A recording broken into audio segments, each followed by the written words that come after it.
Hey guys, video service information here. Working on a 2013 GMC Terrain. Vehicle's got the 2.4 engine in it.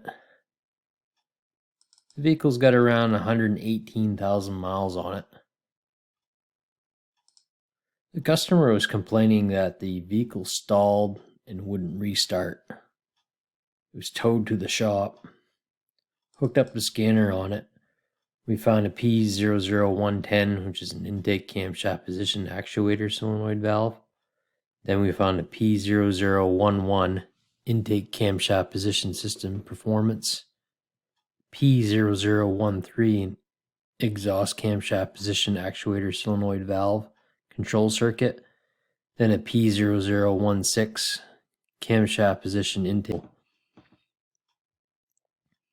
We tried to turn the engine over and it would kind of try to fire, and when it did stumble, you could kind of hear a ticking slap noise coming from that timing chain area. So we went ahead and pulled the valve cover off, and we were in for a good surprise on this one. Probably this is in the top 10 engines as far as what the condition is on the inside of this thing, what I've seen. As far as sludge and oil varnish, I mean, this thing was horrible. I'll pull it up here so you guys can see it. Here's the valve cover. You can see we got an excessive amount of sludge and oil varnish buildup. I mean, it's probably 1/4 inch thick in some spots. Here's a complete valve cover. Going over to the cylinder head here, you can see how the camshaft bearing caps are pretty much covered. You can barely see the top of the studs on them. Smoothed right over with excessive sludge and oil varnish. You can see the timing chain here is all drooping down, all stretched out. I'm sure that hydraulically controlled tensioner, the oil galley in that thing, is plugged right out, so weren't getting any tension on that chain and stretched over time here.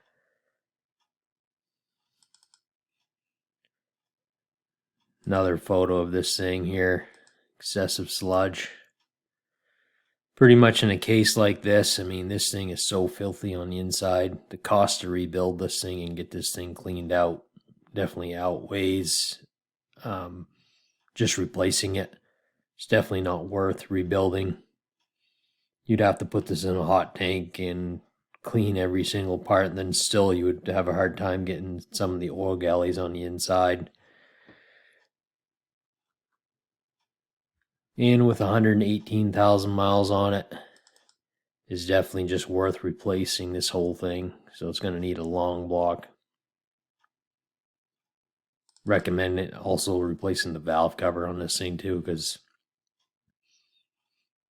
this thing breathes through the valve cover, and with this all packed with sludge and stuff, it'd be very hard to get it cleaned the way it should be. Going back to the oil change service history on this one, basically they were going extended, really extended on the oil changes. I mean, over 10,000 miles between oil changes. Some of them we didn't have any record on that they ever even changed the oil. So you can see what it does going those extended oil change intervals.